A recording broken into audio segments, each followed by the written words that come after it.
Sniffer dogs have been brought in. They belong to Spanish firefighters who are the first international rescue teams to arrive here.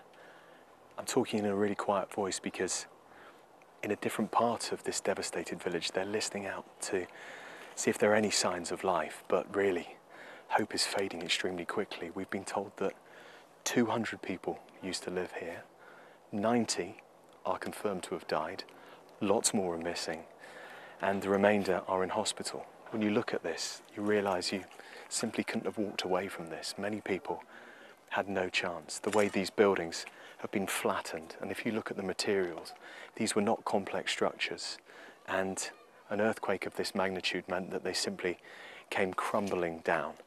People we've spoken to here are saying they aren't getting the help they need from the Moroccan government. They want more support, they want food and water. People are sleeping out in the open. And this is something that you see right across this vast mountainous region.